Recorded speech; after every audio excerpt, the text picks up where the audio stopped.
하나님의 말씀은 마태복음 5장 43절에서 48절 말씀입니다. 신약 성경 8페이지입니다. 다 같이 합독하시겠습니다. 또 내 이웃을 사랑하고 내 원수를 미워하라 하였다는 것을 너희가 들었으나 나는 너희에게 이르노니 너희 원수를 사랑하며 너희를 박해하는 자를 위하여 기도하라. 이같이 한즉 하늘에 계신 너희 아버지의 아들이 되리니 이는 하나님이 그 해를 악인과 선인에게 비추시며 비를 의로운 자와 불의한 자에게 내려주심이라. 너희가 너희를 사랑하는 자를 사랑하면 무슨 상이 있으리요? 세리도 이같이 아니하느냐? 또 너희가 너희 형제에게만 무난하면 남보다 더하는 것이 무엇이냐? 이방인들도 이같이 아니하느냐? 그러므로 하늘에 계신 너희 아버지의 온전하심과 같이 너희도 온전하라. 아멘. 자, 우리 하나님을 찬양합니다. 오늘 마태복음 5장이죠. 43절부터 48절 말씀을 가지고 새 율법으로 보는 새 계명들이란 제목으로 말씀을 나누겠습니다. 주님께서 천국 백성들에게 천국의 헌법을 우리에게 제시하십니다. 특별히 우리 주님은 율법을 완전케 하러 오셨고 실제로 그분은 율법을 완전케 하셨습니다. 특별히 완전케 하는 세 번째 요소 중에 옛 율법은 부족함이 있었습니다. 그래서 옛 율법에 대해서 부족한 부분에 보충함으로 완전하게 그분이 세우셨는데 이제 그것을 우리가 보통 새 율법이다. 지난 시간에 새 율법, 보충되는 새 율법의 첫 번째, 살인하지 말라. 너희가 이런 말을 들었지만 우리 형제에게 화를 내는, 또 형제에게 우습게 보고 남들을 정죄하는 모든 자들은 이미 살인한 자들이다. 또 간음하지 말라. 이미 마음에 음욕을 품고 모든 여자를 쳐다볼 때 이미 간음은 한 것이다. 그러면서 그 두 가지 계명에 대해서 진지한 내용의 핵심은 바로 그 살인과 그 간음의 핵심적인 것은 바로 우리 안에 있는 성질과 정욕과 욕심을 우리가 처리할 수 있어야 된다. 이런 의미를 말씀을 나눴습니다. 오늘은 이제 주님께서 이혼에 대한 계명을 다시 한번 재조명해 주십니다. 5장 31절에 이렇게 시작하죠. 또 일러스되 누구든지 아내를 버리려거든 이혼 증서를 줄 것이라 하였으나, 이렇게 시작합니다. 요즘 시대는 이 교회에서 특별히 이제 설교 가운데 이혼이라는 단어를 쓰면 안 된다, 이런 교육자 우리 사이에 많이 합니다. 왜? 요즘에는 이렇게 상처받고 원치 않게 이혼한 가정들이 되게 많죠.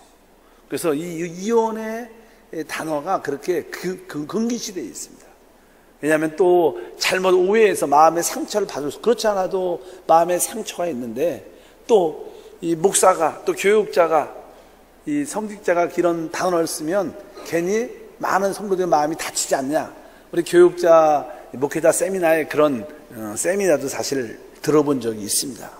오늘 성경에서 그냥 이혼에 대한 말씀을 하는데 옛 율법에는요, 원래 하나님께서는 한 남자와 한 여자를 창조하셔서 둘이 평생 한 몸이 돼서 사는 것이 하나님의 뜻입니다. 원래 하나님 안에는 이혼이라는 단어가 원래 없어요. 근데 사람이 타락을 하고 나서 점점점 자기네 육신의 정욕, 안목의 정욕을 자꾸만 추구하고 남자의 욕심을 추구하다 보니까 아내가 싫어지고 아내에 대한 불만이 생기고 그래서 이혼할 수밖에 없는 그런 상황이 자꾸만 되니까 모세가 할 수 없이 이혼하려면 이혼 증서를 써주고 이혼해야 된다. 왜냐하면 그 이혼 증서를 혹시 이혼 당한 그 여자도 혹시 재혼하려면 합법적인 건 이혼 증서가 있어야 됩니다. 그렇기 때문에 그 이혼 증서를 써주고 이혼하면 된다, 이렇게 모세가 말을 했는데 그것은 합당치 않습니다. 원래 하나님이 정해준 법이 아닙니다. 그러나 모세의 옛 율법은 그렇게 말씀을 했다는 거예요. 그러나 이제 주님께서 그냥 말씀하죠. 32절에 말합니다.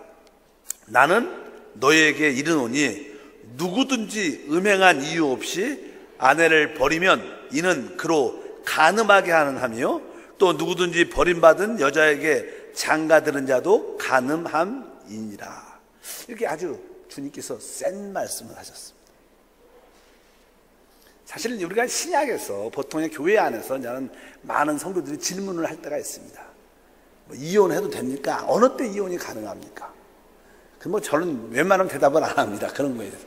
뭐 잘해도 괜히 시험 들고 잘못하면 더 시험 들고, 그래서 대답을 안 하고 기도해 보십시오 이렇게 하는 게 제일 좋은 거예요. 근데 성경적 신약 안에서 어느 때 이혼이 허락되는가? 첫 번째는 배우자가, 만약에 상대방의 배우자가 죽게 되면 재혼할 수 있습니다.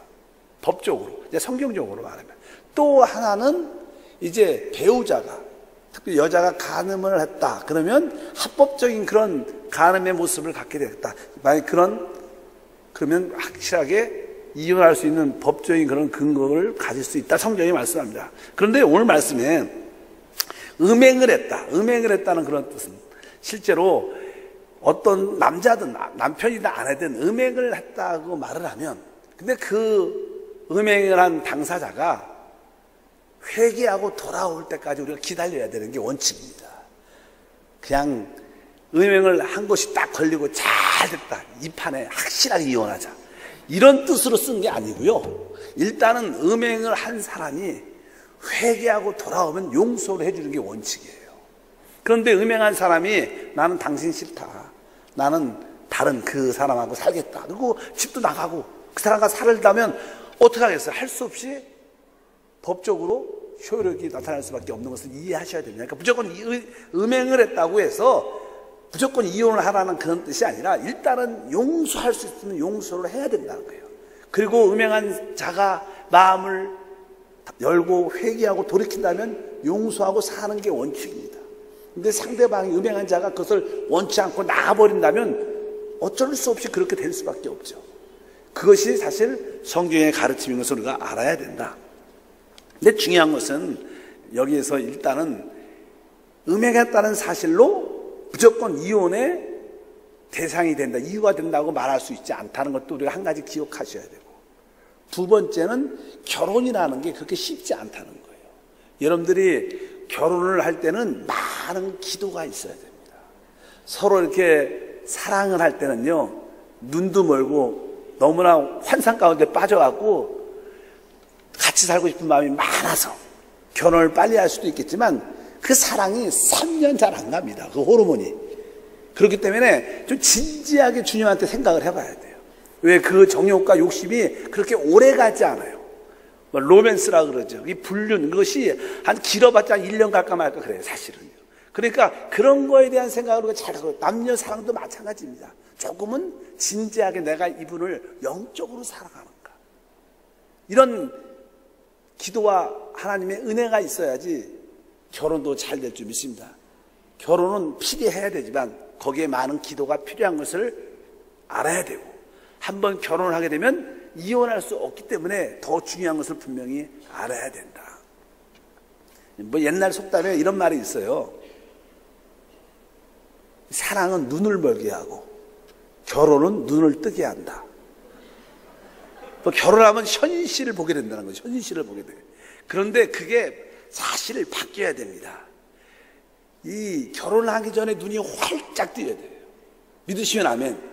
그래서 결혼하기 전에 그 상대방 배우자가 될 사람에 대해서 자세히 성격이나 그 사람의 부족함에 대해서도 잘 알아봐야 됩니다.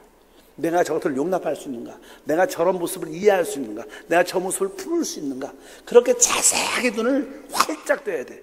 뭐 저야 뭐 눈을 아무리 크게 떠지지도 않지만 어쨌든 활짝 떠서 봐야 돼. 그리고 결혼을 하면 눈을 감아야 돼. 결혼을 한다면 봐서는 안 됩니다. 그래서 사실 가장 행복한 남편, 가장 행복한 부인은 누구냐? 소경된 남편, 소경된 아내가 가장 행복해요. 왜? 남편에 대해서 잘 안 보여. 그러니까 다 좋게만 보이는 거예요. 믿으시면 아멘. 또 소경된 남편도 아내에 대해서 잘 안 보여. 그러니까 다 다 좋게만 보이는 거예요. 그러니까 소경된 남편, 소경된 아내는 행복한 아내예요. 행복한 남편입니다. 남편에 대해서 자꾸만 자세히 보려고 그러면 시험 듭니다. 그럼 결국 어때요? 싸울 수밖에 없고 결국 이혼으로 막 넘어가게 돼요. 그러니까 여러분들이 결혼한 다음에는 내가 아내에 대해서, 남편에 대해서 뭐가 돼요? 소경이 되리라. 내가 아예 나쁜 걸 보지 않으리라. 그런 작정을 하시는 게 진짜 이혼하지 않는 최고의 길이다. 그래서 여러분들 결혼 안 한 여기 젊은 사람들 많이 계시는데 결혼 안 한 청년들은 어떻게 결혼하기 전에 눈을 활짝 뜨고 보시기 바랍니다. 결혼한 그 순간부터는 눈을 감고 그 신랑과 신부를 보시길 바랍니다. 눈 감고 보면요 다 이쁩니다. 눈 한번 감아보세요. 다 이쁘고 다 좋은 것 같아요. 그러니까 여러분들이 그런 마음으로 모두를 바라봐야지. 거꾸로 사랑할 때 눈이 멀어갖고 나쁜 것도 좀 부족한 것도 안 보인 다음에 결혼한 다음에 그것만 맨날 보고 원망과 불평하면 그건 행복하지 않죠. 어찌하든지 결혼은 아주 중요한 것이기 때문에 기도가 필요하고 또 이제 한번 결혼했으면 웬만하면 뭐 그 남자나 다른 남자나 다 비슷합니다. 살다가. 그러니까 그냥 하나님이 주신 최고의 배우자인 것을 믿으시고 하나님께 감사하면서 그렇게 믿음으로 사시기를 바랍니다. 그래서 이게 얼마나 무거운 이야기라 제가 좀 쉽게 얘기를 했어요. 이혼에 대한 이야기가 별로 썩 좋지 않은 얘기라 안 할 수는 없고 성경이 있으니까 일단은 이혼에 대한 그런 이해를 여러분들이 가져야 된다. 일단은 혹시 음행이 있었다 그럴지라도 용서할 수 있으면 용서를 하는 게 원칙이에요. 근데 음행한 사람이 회개도 않고 또 집도 나가고 남편을 버리고 다른 데 음행한 사람과 살고 그러면 할 수 없이 이혼할 수밖에 없죠. 그건 또 성경적으로 합법적으로 허락합니다. 여러분들 그런 의미를 이해하시고 하나님 안에서 행복한 가정을 이루시기를 주님으로 축복합니다. 어떤 남편, 어떤 아내가 행복해요? 소경된 남편, 소경된 아내. 옆 사람과 인사할 때 소경된 남편과 소경된 아내가 됩시다 하면 인사해보세요. 그래야지 이 아내와 남편의 배우자의 흠들이 안 보이고 흠들이 안 보이면 행복하고 만족할 수 있습니다. 항상 행복하고 만족하여 주는 축복합니다. 두 번째는 이제 그냥 맹세에 대한 이야기를 합니다. 33절에 보니까 이렇게 시작하죠. 또 옛사람에게 말한 바 헛 맹세를 하지 말고 내 맹세한 것을 주께 지키라 했다는 것을 너희가 들었으나 이제 맹세를 만약에 하게 되면 특별히 주님께 맹세했으면 그 맹세를 꼭 지켜야 된다. 옛 율법은 그렇게 말을 했습니다. 그러니까 우리 주님께서 새 율법에 대해서 말씀하시면서 34절부터 읽어보니까 나는 너에게 이르노니 도무지 맹세하지 말지니 하늘로도 하지 말라. 이는 하나님의 보좌이며 땅으로도 하지 말라. 이는 하나님의 발등상이며 예루살렘으로도 하지 말라. 이는 큰 임금의 성이며 내 머리로도 하지 말라. 이는 내가 한토록도 쉬고 검게 할 수 없음이라. 그러니까 사실 우리는 맹세를 많이 하죠. 내가 꼭 지킬게. 내가 우리 아버지 이름으로, 내가 하나님 이름으로 내가 약속을 꼭 지킬게. 그런 맹세가 하나님 볼 때는 합당치 않다는 거. 왜? 사실 이 맹세를 해도 그것을 지킬 수 있는 주권이 우리한테 있지 않아요. 모든 주권은 하나님 안에 있어요. 하늘도 땅도 우리가 주인이 아니죠. 우리가 우지할 수 있는 것도 아닙니다. 큰 성도 마찬가지고 바로 우리의 머리털각도 우리가 하나 시계 검게 할 수 없기 때문에 우리는 그렇게 우리가 판단하고 결정할 수 있는 그런 능력을 갖고 있는 사람이 아니라는 거예요. 그래서 도무지 아예 맹세하지 않는 게 좋다. 그래서 여러분 약속을 너무 많이 하는 거 좋은 게 아닙니다. 이 사람이요, 이 거짓말들, 사기꾼들은요 말을 기가 막히게 합니다. 말이 너무나 유수하게 아주 유창하게 아주 기가 막히게 달콤하게 하면 이 사람 사기꾼이라 이렇게 의심을 해봐야 돼요. 실제로 그래요. 아주 정직한 사람들은요 별로 할 말이 없어. 그냥 뭐 사실에 대해서 네 또 아니면 아니요. 별로 할 얘기가 없어. 재미는 없겠지. 그러나 사실 이게 어떻게 보면 좋을 수도 있다는 거니까 너무나 말을 맹세되고 확신시켜 주려고 어떤 사실에 대해서 진짜야 이래서 진짜고 저래서 진짜고 누가 들었고 이렇게 잠깐만 너무 어떤 일에 대해서 확신하게 주려고 말을 많이 하는 사람은 좀 의심해 봐야 돼요. 이 사람이 지금 이게 거짓이니까 자꾸만 이렇게 부풀려서 나한테 이해를 시키려고 속이려고 그런 게 아닌가, 이런 생각을 우리가 이해할 필요가 있다. 여기 보니까 맹세하지 말라. 그래서 맹세 안 하는 게 좋고, 뒤에는 아주 이렇게 말하죠. 이 37절 읽어보니까 오직 너희 말은 옳다 옳다, 아니다 아니라 하라. 이에서 지나는 것은 악으로부터 나느니라. 그러니까 이 천국 백성도, 우리들은요, 모든 말이 좀 단순하고 진실해야 돼요. 이 말이 잠깐 많으면요, 거기에 내 생각이 끼어지고 되고 또 다른 틀린 것이 끼어들면서 잠깐만 말이 점점 커지면서 많은 가정이나 교회나 사회생활에 분란과 문제를 일으키는 게 다 말 때문에 그러죠. 교회의 많은 문제는 사실 작은 말 때문에 그럽니다. 소문 때문에. 사실도 아닌 소문이 자꾸만 굴러가서 퍼지고 또 살이 붙고 해갖고 문제가 얼마나 많이 생기는지 몰라요. 여러분들 분명히 아시길 바랍니다. 어찌하든지 하나님 안에서 진실된 천국 백성들은 좀 진실하고 아주 투명하게 말하는 그런 훈련이 필요한다. 왜냐하면요, 아까 37절에 아주 뒤에 보니까 이렇게 써 있습니다. 옳다 옳다, 아니라 아니라 하라. 이에서 지나는 것은 뭐라고요? 악으로부터 나느니라. 악으로부터. 악이라는 것은 마귀, 사탄을 말하는 거예요. 그러니까 여러분들이 말을 많이 할 때 사단이 여러분의 입을 통해서 나온다는 거예요. 여러분 무적행에서 그냥 귀신이 이렇게 쭉 마귀가 올라오죠. 마찬가지로 여러분들이 말을 많이 하면 여러분 입이 무정이 돼갖고 귀신도 같이 쫙 올라와서 많은 문제를 일으키는 역사가 많습니다. 그래서 너무나 말을 많이 하는 것이 합당치 않다. 여러분들이 너무나 말을 많이 하고 맹세를 많이 할 때 이것은 내 생각이 아니라 귀신의 생각, 마귀의 말인 것을 꼭 기억하셔야 됩니다. 믿으시면 하면 베드로도 주는 그리스도의 살아계신 하나님의 아들이라고 고백할 때 칭찬을 받았지만 주여 십자가에서 죽으시면 안 됩니다. 왜 죽으십니까? 왜 그런 생각을 하십니까? 그러니까 우리 주님께서 그를 향해서 사단아 물러가라. 그냥 1분 사이에 그냥 축복도 받다가 사단이라고 지칭도 받는. 왜? 그의 말의 고백에서 사단의 역사가 나타난 거예요.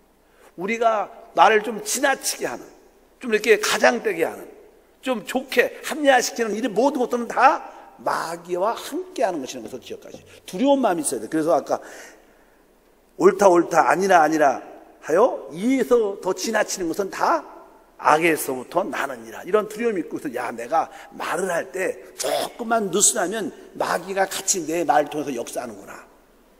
그것을 꼭 기억하셔서 여러분들이 도무지 맹세하지 않고 진실하고 투명하게 하나님께 믿음으로 말하는 우리 모두가 돼야 될 줄 믿습니다. 한번 따라할까요? 내 입에서 많은 말이 있을 때 마귀가 역사한다. 그러니까 말을 자꾸만 교회에 대해서, 사역자에 대해서, 성도에 대해서, 또 나라에 대해서, 뭐 여러 가지에 대해서 자꾸만 말이 많은 사람들은 많습니다. 그런 사람들은 사실 그 사람이 말하는 것 같지만 마귀가 말하고 있다는 것을 기억해야 돼요. 특별히 그냥 교육자에 대해서, 우리 또 장로님 재직에 대해서 이렇게 말이 많으면 그것들은 특별히 그런 마귀의 역사, 교회를 파괴하는 그런 역사가 있다는 것을 분명히 알아야 됩니다. 실제로 그리고 우리가 말을 많이 하면요, 실제로 많은 어려움을 겪습니다. 보통 우리가 하냐면 성도들도 이렇게 교구에 모여서 또 지역 예배에 모여서 기간 봉사에 모여서 이렇게 모여서 그냥 또 이야기를 쭉 하다 보면 대부분 성령이 충만하지 않으면요, 인간적인 이야기를 하게 돼요, 나중에. 그래서 뭐 정치 이야기도 하고 또 세상 사람 이야기도 하고, 그 다음에 좀 안 좋은, 아, 그 사람이 그렇대, 들었어? 그 사람이 좀 이상하지? 문제가 있는 것 같아. 어? 그러면서 자꾸만 사람을 비판하고 정죄하면서 아주 분위기가 되게 안 좋게 흘러가죠. 결국 그런 많은 말 때문에 결국 우리에게는 축복을 잃어버리는 길이 될 수 있다. 또 하나님의 징계를 받는 길이 될 수 있다. 믿으시면 아멘. 그래서 교회는 봉사하는 기간이에요. 교회는 봉사를 기쁨으로 같이 한 마음을 하다가 봉사가 이제 끝났다 그러면 집에 가서 쉬는 게 제일 좋아. 그냥 뭐 커피 먹으러 가서 또 이상한 얘기를 많이 하는 게 아주 귀는 좀 간지러서 시원해질지는 모르지만, 그리고 집에 가면 항상 쓴 마음이 있어요. 여러분들이 세상 얘기 많이 하고 친한 얘기를 많이 하고 집에 가면요, 마음이 공허합니다. 왜? 하나님이 기뻐하지 않은 거야. 야, 너 오늘 말 너무 많이 했다. 그러면서 주님이 텅 빈 느낌을 주세요. 그래서 오늘 내가 필요 없는 말을 너무 많이 했구나. 그런 느낌을 다 한두 번 다 해보신 줄 믿습니다. 저도 많이 해봤어요. 그렇게. 그래서 아니요 해서 지나친 것은 다 마귀가 흘러나는 길이 되는구나. 그래서 우리가 분명히 깨달아야 될 줄 믿습니다. 세 번째는 이제는 악한 자에 대한 이야기가 기록되어 있어요. 이제 38절에 보니까 또 눈은 눈으로 이는 이로 갚으라 했다는 것을 너희가 들었거니와, 옛 율법은 눈을 다쳤다 그러면 눈을 그 사람을 다치게 해야 돼. 아주 무섭죠. 강하죠. 아주. 그러나 주님께서 말씀하신 새 율법 말하죠. 39절부터 읽어보니까 나는 너희에게 이르노니 악한 자를 대적하지 말라 이렇게 말씀합니다. 눈을 눈으로 갖고 이를 이로 갚는 것은 악한 자에 대해서 대적하고 대항하는 것입니다. 근데 내가 다시 말한다. 악한 자를 대적하지 말라. 읽겠습니다. 누구든지 내 오른팔을 찍어도 왼편도 돌려대며 또 너를 고발하여 속옷을 가지고자 하는 자에게 겉옷까지 가지게 하며 또 누구든지 너로 억지로 우리를 가게 하거든 그 사람과 심리를 동행하고. 새 율법은 악한 자를 대적하지 말라는 거예요. 옛 율법은 눈은 눈으로 이는 이로 갚으라고 말했지만 이제 주님께서 주시는 새 율법은 그렇지 않다. 어떤 상황이 돼도 악한 자를 대적하지 말라. 근데 여기서 나는 오른발을 맞으면 왼쪽도 돌려대고 속옷을 달라 하면 겉옷까지 주고 오리를 가자 하면 심리까지 기쁨으로 가주는 사람이 돼야 된다는 거예요. 근데 여기서 그냥 근본적인 이유가 뭐냐면요, 여러분, 눈은 눈으로 갚는다. 이게 무슨 뜻이에요? 왜 눈으로 한다는 것은 성질대로 반응한다는 거예요. 네가 나한테 이랬어? 내가 갚아줄 거야. 이것은 사실 성질을 내는 거예요. 성질을. 그러니까 하나님 앞에서는 성질대로 반응하면 안 된다는 거예요. 믿으시는 아멘. 우리는 다 성질이 있어요.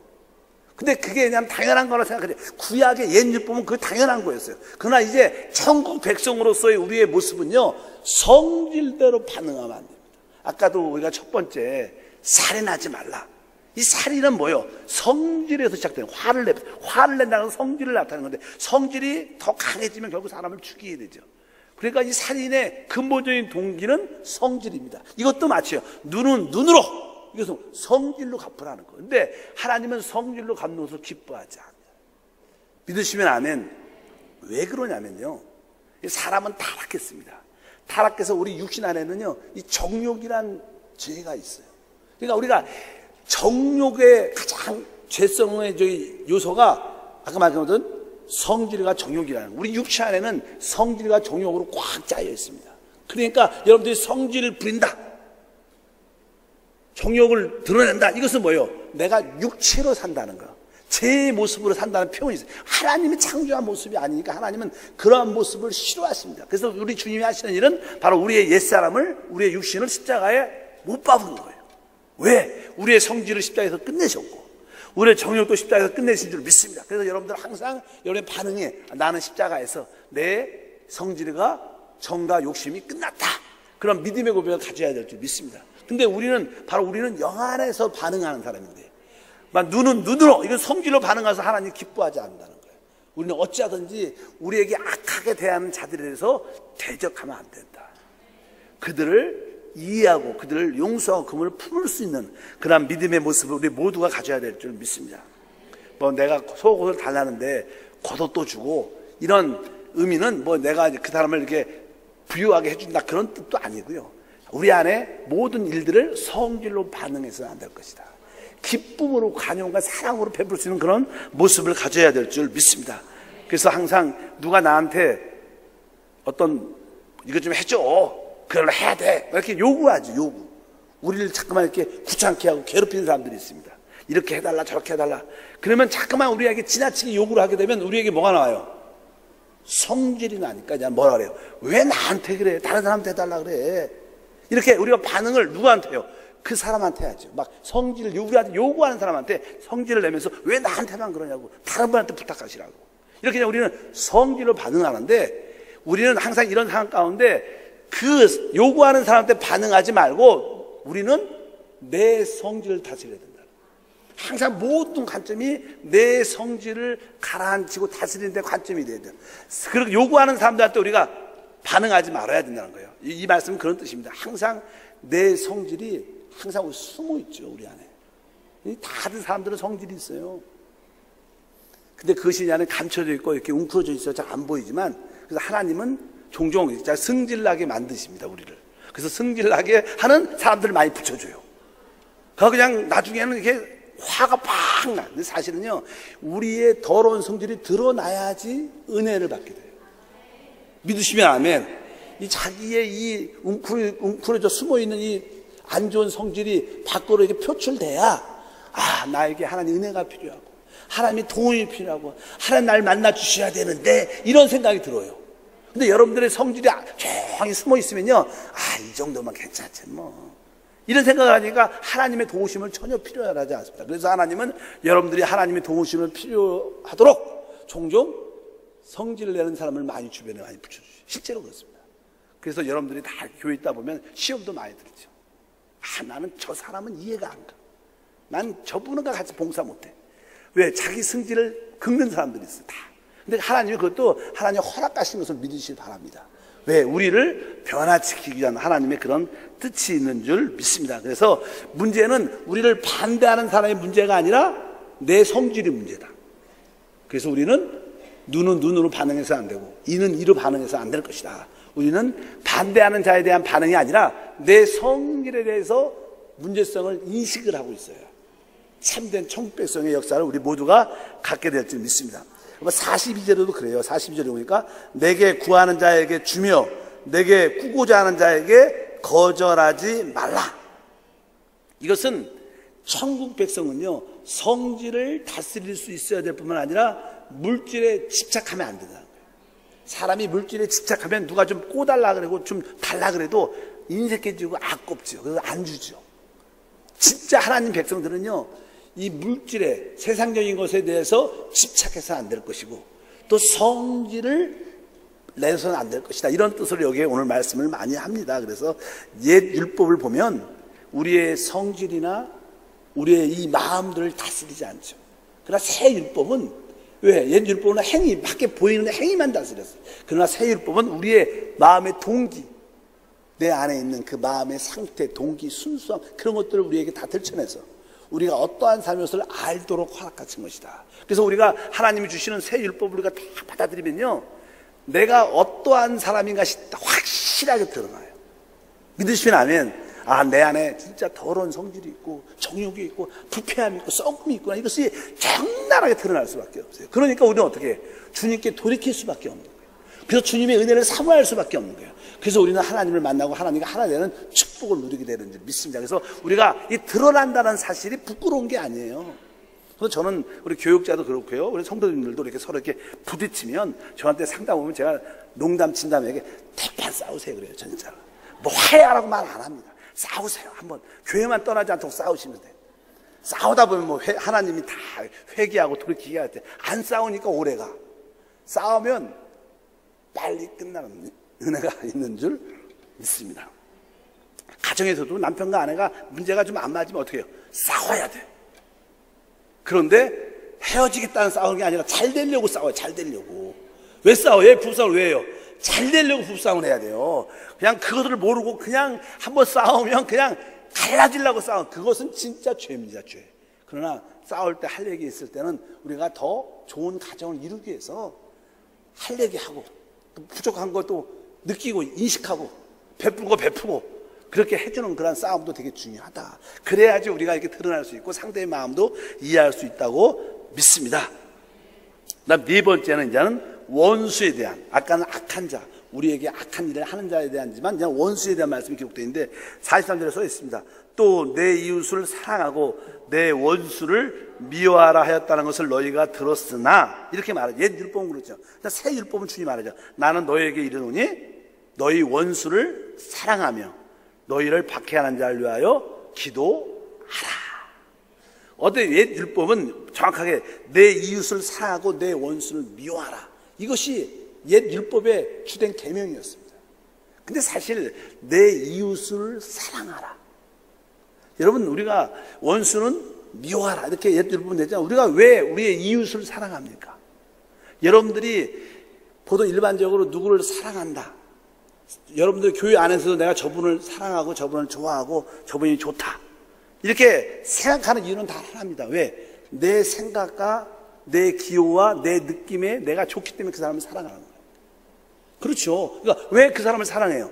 저분의 느낌이 나한테 좋거든. 저분의 내 기호하고 저분의 기호가 맞거든. 그러니까 그분을 사랑할 수밖에 없는 거예요. 근데 원수는 뭐예요? 내 생각과도 다르고 내 기호와도 다르고 내 느낌에도 그분이 싫은 거예요. 그러니까 원수가 되는 겁니다. 그런데 그것은 우리의 자연스러운 인간적인 모습입니다. 그러나 새 율법은요, 우리 인간의 모습을 말하는 게 아니에요. 새 율법은 인간의 천연적인 생명의 역사를 기회를 안 줍니다. 오늘 말씀 뭐라 했어요? 바로 나는 너에게 이르노니 원수를 어떻게 해요? 사랑하라는 거예요. 그리고 너를 박해하는 자를 위하여 기도하라는 겁니다. 우리 힘으로 안 되죠. 그러나 바로 우리 안에 계신 하나님 주신 그 생명으로 말미암아 성령의 능력을 이것을 우리 모두가 해낼 수 있는 줄 믿습니다. 그래서 신앙생활을 하면서 또 믿음생활을 하면서 우리는 늘 주변에 좋은 사람만 있기를 원하죠. 여러분 실제로요, 여러분의 늘 좋은 사람만 있다면 여러분들은 그 좋은 사람에 대해서 항상 천사처럼 반응할 겁니다. 집사님, 장로님 좋습니다. 권사님 좋습니다. 그분이 워낙 좋은 사람은 옆에 있으면 여러분도 천사가 돼요. 그런데 하나님은 여러분 주변에 좋은 사람만 주시지 않습니다. 많은 경우에 좋은 사람보다 더 아주 여러분을 반대하고 여러분하고 기호가 안 맞고 여러분을 늘 거스리는 아주 여러분이 느낄 때 원수 같은 사람을 많이 주변에 주셔요. 그러니까 여러분들은 여러분의 승질이 날 수밖에 없어요. 그분하고 있으면. 저도 선교지에 있었는데 제가 아시는 어떤 선교사님 사모님이신데 아주 성질이 특이하셔요. 얼마나 특이하신지 얼마나 사람을 긁는 은사가 있으셔갖고 그분하고 같이 좀 있으면요 다 열이 받아. 하고 많이 화가 나게 말을 해요. 항상. 저도 웬만하면 화를 안 내는데 이분하고 대화를 쭉 하다 보면 그냥 아주 말을 아주 거칠기도 하지만 아주 꽈서 아주 마음에 상처받게 아주 쿡쿡 찔리는 그런 은사가 있어. 굳이 할 필요도 없는데 그렇게 말을 하셔요. 그리고 본인은요 아주 웃으세요. 생글 웃으면서 전혀 느낌도 없고 상처도 안 받는 것처럼 그렇게 말을 하죠. 얼마나 기분이 안 좋고 화가 나든지. 근데 저는 나중에 제가 한번 화를 크게 한번 낸 적이 있어요. 왜냐하면 제가 그냥 그래도 그냥 나이도 있고 나이가 비슷하니까 저한테 하는 건 이해가지만 모든 선교사들, 특별히 후배 선교사들한테 막 그런 모습을 보이니까 후배 선교사들이 머리를 설레설레 하는 거예요. 그러니까 또 선배니까 어떤 누구도 그분에 대해서 이래라 저래라 틀렸다 그러시면 안 되는데 왜 그런 말을 못해요. 어떤 누구도. 그래서 제가 작정을 하고 내가 한번 대화를 할 때 왔어요. 그래서 제가 사모님, 우리 속오지만 또라이라는 단어가 있는데 바로 성교사님 사모님 같은 분을 또라이라 그래요. 이렇게 제가 얘기를 했어요. 그냥 그러면서 그건 정상이 아니라는 거죠. 다른 말로 말하면 귀신이 붙은 거예요. 그럼 남들하고 이렇게 안 좋은데 안 좋은 얘기를 하면서 이렇게 사모님에게 뺀질뺀질 웃으십니까? 그것은 그 웃는 게 내가 볼 때는 귀신이 웃는 거지 정상적인 상태가 아니라고. 아주 내가 이제 노골적으로 작정을 해갖고 그렇게. 그분이 나중에 별로 저를 안 좋아하시더라. 안 좋아서 나도 속으로 다시는 나도 안 보면 되지 뭐. 그리고 작정을 했어요. 그리고 나서 이 말씀을 5장 6장 읽으면 늘 그분이 생각이 나. 원수를 사랑하라 그 생각했는데 이 생각이 그렇게 늘 많이 난 이 말씀만 읽으면 늘 그분 생각이 나요. 지금은 그냥 마음에서 다 지웠고 그래서 웬만하면 이제는 선교대회도 종종 오셔요. 근데 나는 우연히 만날 기회가 있으면 제가 옆으로 가요. 그냥 아예 안 보고 괜히 굳이 만나서 마음을 상할 필요가 없어. 그래서 내가 기도할 때 여러분 그런 기도가 필요해요. 하나님 꼭 만날 사람을 만나게 도와주시고 혹시 필요 없으면 하나님 안 만나고 하루를 보내게 도 이것이 기도가 중요해요. 괜히 안 만날 사람 만나갖고 마음 상하고 상처받고 시험 들으면 안 되잖아요. 그거 좋은 게 아닙니다. 그래서 항상 우리가 시험에 들지 않도록 기도하는 것도 중요하다. 어찌하든지 우리는 뭐예요? 원수를 어떻게 해야 돼요? 사랑해야 된다. 그래서 이것은 항상 우리를 반대하고 우리를 시기하고 우리에게 늘 요구하는 사람들은 우리의 성질을 이렇게 긁는. 근데 하나님은 많은 경우에 우리의 성질을 이렇게 긁게 만드는 사람을 많이 붙여주셔요. 왜? 우리가 드러나도 야 우리가 내가 이런 사람이었구나. 내가 이런 부류의 사람이었구나. 내가 좋지 않은 사람이었구나. 진짜 내가 부족한 사람이. 그것을 자꾸 하나님이 보게 해주시는 거예요. 그래야 우리가 어떻게 하나님을 찾게 되고요. 하나님의 생명을 구하게 되고 그 생명을 통해서 우리가 변화받는 그런 역사가 함께하기 때문에, 그러니까 우리가 이런 긍정적인 마음으로도 받아들이는 게 좋습니다. 그러니까 나에게 좀 거친 사람들, 날 반대하는 사람, 나를 싫어하는 사람이 주변에 많이 있더라도 하나님 나를 올바로 나를 이해하기 위해서 하나님이 허락하시는 환경이구나. 그래서 여러분들이 여러분 자신을 분명히 이해하기를 축복합니다. 여러분들이 참을 수 없는 그런 상태가 될 때마다 주님께 돌이키셔서, 하나님, 나는 저분을 이해할 수도 없고 용서할 수도 없고 풀을 수도 없지만 내 안에 계신 성령이 할 수 있습니다. 나 오늘도 성령으로 충만합니다. 나는 성령에 충만하여 대화합니다. 나는 성령에 충만하여 저분을 사랑합니다. 자꾸만 성령께 돌이키게 되면 우리는 진정으로 영의 사람이 되고 하나님의 사람이 될 수 있는 그런 놀라운 축복과 은혜가 함께할 줄 믿습니다. 우리가 좋아하는 사람은 사랑하기 쉬워요. 그러나 우리의 원수, 우리를 반대하는 사람은 사랑하기 쉽지 않지만 바로 우리는 그 일을 해야 될 것이다. 그래서 우리는 원수를 사랑해야 되고, 한편적으로 우리를 박해하는 자를 위해서 우리가 그들을 위하여 축복 기도를 해줘야 될 것이다. 그러면서 그냥 우리 주님께서 아주 45절에 말하죠. 이와 같이 한즉 하늘에 계신 너희 아버지의 아들이 되리니 이는 하나님이 그 해를 악인과 선인에게 비추시며 비를 의로운 자와 불의한 자에게 내려 주심이라. 그러면서 너희를 사랑하는 자를 사랑하면 무슨 상이 있으리요? 세리도 이와 같이 하느니라. 또 너희가 너희 형제에만 무난하면 남에게 더하는 것이 무엇이냐? 이방인도 이와 같이 아니하느냐? 그러면서 우리 하나님께서 아까 45절에 너희 아버지의 아들이 될 것이다.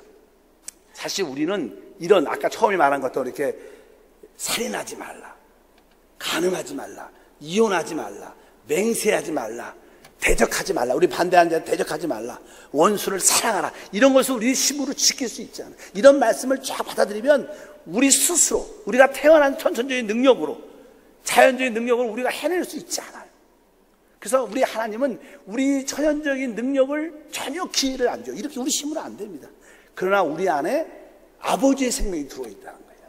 우리는 못해도 그 아버지의 생명이 그것을 해낼 수 있도록 역사한다는 거예요. 그래서 우리는 이런 말씀을 읽을 때마다 나는 못하지만 내 안에 계신 하나님의 생명이, 그 성령이 이것을 할 수 있도록 역사한다는 거예요. 그래서 여러분도 이러한 삶을 필히 살아낼 수 있다는 거예요. 우리는 못해도 내 안에 계신 생명을 따라 살면 우리는 능히 아버지의 온전하심처럼 우리도 온전해질 수 있다. 그래서 늘 여러분 안에 계신 그리스도를 붙잡고 성령으로 충만하여 달려가는 우리 모두가 돼야 될 줄 믿습니다. 그래서 48절에 말하죠. 그러므로 하늘에 계신 너희 아버지의 온전하신 같이 너희도 온전하라. 이것이 주님께서 우리에게 주시는 천국 백성의 헌법, 율법이요, 새로운 계명이라. 근데 이 새로운 계명은 우리 옛사람이 지킬 수 있지 않아요. 내가 지킬 수 있지 않아요. 우리가 거듭난 영 안에 하나님의 생명이 들어와 있는데, 그 생명이 예수인데 그 예수로 충만할 때 우리는 이러한 삶을 능히 살아낼 수 있어요. 나는 할 수 없다 이렇게 말하시면 안 됩니다. 나는 내 안에 있는 예수만 위하여 나는 할 수 있다. 나는 아버지의 온전함처럼 나도 온전해질 수 있습니다. 이런 담대한 믿음을 갖고 천국 백성으로 담대하기를 주님으로 축복합니다. 그래서 이런 말씀을 전에는 두려움 갖고 들었죠. 야, 나 이거 못하는데 어떡하지? 오늘도 죄를 많이 졌고 이렇게 해낼 수가 없는데 어떻게 원수를 사랑해? 어떻게 악한 자에 대해서 대적하지 못해? 어떻게 우리가 사람을 미워하지 않을 수가 있어? 내가 어떤 여자를 한번 쳐다보는데 이것도 음행인데 어떻게 내가 깨끗함을 지킬 수 있어? 항상 내 안에 있는 성질이 어떻게 안 나타나요? 다 이렇게 두려움을 갖고 있어. 그러나 우리는 분명히 알아야 됩니다. 바로 이것을 해낼 수 있도록 우리 주님께서 새 계명을 주셨습니다. 그 계명에 예수를 믿는 것이고 그 안에 있는 생명을 누리는 것이다. 그러니까 이제 우리는 우리 안에 있는 생명을 따라 살면 능히 감당할 수 있어요. 그러니까 옛날은 이런 말씀이 나오면 두려웠지만 아닙니다. 주님, 나는 이제 더 이상 두려워하지 않습니다. 나는 못해도 내 안에 계신 그리스도를 말미암아 나는 할 수 있습니다. 나는 성령에 충만합니다. 이렇게 뜨겁게 기도하면 자연스럽게 여러분 안에 성질은 눌러지고 여러분의 정욕은 다 가라앉고 여러분의 그 사랑과 용서와 긍휼과 은혜와 간용이 우리 가운데 넘쳐나서 다른 사람들을 다 품을 수 있고 이해할 수 있고 하나 되는 역사가 함께할 줄 믿습니다. 이런 가정을 이렇게 조금 지나게 되면요, 영적으로 여러분들에게 성숙해지죠. 성숙해진다는 뜻은요, 사람을 판단하지 않게 된다는 거예요. 사람들은 너무나 자기 기준이 너무나 강해요. 지난 어제냐는 그런 말씀을 전한 기억이 있는데, 왜 우리가 우리 안에 계신 예수님을 그렇게 누리지 못할까? 그분이 확실히 우리 안에 있어요. 그거 아십니까? 여러분들은 이미 너무나 많이 들어갔고, 맞아, 나는 그리스도 안에 있어. 근데 또 주님이 내 안에 계시는데 우리는 내 안에 계신 주님을 그렇게 강력하게 느끼지 못해요. 또 강력하게 체험하지 못합니다. 왜 내 안에 계신 주님이 확실히 계시는데 왜 주님이 나한테 역사하지 않을까? 여러분, 우리 안에 계신 주님이 역사하려면 여러분은 주님을 계속 만져야 돼요. 계속 그분을 붙잡고 있어야 돼요. 그러니까 여기 전기가 들어와 있잖아요. 전기가 이게 전선에 들어와 있는데 이 스위치에 어떤 전연체가 딱 끼면 이 스위치를 눌러도 통과돼 불이 안 들어와요. 왜? 그거 딱 끊어지니까. 그러니까 여러분들이 예수의 능력과 축복과 임재함을 누리려면 계속 그분을 붙잡아야 돼요. 그분을 의지해야 돼요. 근데 우리가 왜 주님을 의지하지 못할까? 여러분들은 어느 때 주님을 가장 의지하지 못합니까? 어느 때 주님을 잃어버립니까? 안에 계신 것은. 그것은 여러분들이 그동안 배웠던 여러분의 어떠한 기준, 표준을 갖고 있어요. 예를 들어서 목사는 적어도 이래야 돼. 이런 기준이 여러분한테 다 있어요. 뭐 우리나라 대통령, 또 뭐 학교 선생님, 또 어떤 재직, 그러면 나름대로 여러분의 기준이 다 있습니다. 그래서 여러분들이 무엇을 바라볼 때 여러분의 기준으로 다 판단해요. 근데 우리의 판단은요, 내 기준이 아니라 예수님을 통해서 판단해야 되는 거예요. 근데 우리가 어떤 사람을 이렇게 판단할 때, 어떤 집사, 권사님 계신데 그분을 딱 바라볼 때 저분이 좀 행동을 특이하게 하셨어. 그럼 저 집사님 왜 그러시지? 저러면 안 되는데. 그리고 내 기준으로 얘기를 합니다. 근데 참된 신앙은요, 내 기준이 아니라 내 기준은 누구예요? 예수님이시요. 여러분들 무엇을 판단할 때 항상 주님께 돌아가야 돼요. 주님, 저 집사님이 저러시네요. 주님이 내용을 다 알고 계시죠. 하나님을 찬양하면 항상 주님께. 여러분들이 여러분의 기준으로 모든 걸 판단할 때 예수님을 잃어버리는 거예요. 여러분들의 기준으로 판단할 때 예수님을 거의 놓치고 그분한테 물어보지 않아요. 그러니까 여러분들은 여러분 기준이 없어져야 돼요. 여러분의 문화가 없어져야 돼요. 여러분 생각이 없어져야 돼요. 오직 여러분들은 예수를 통해서만 기준을 삼아야 돼요.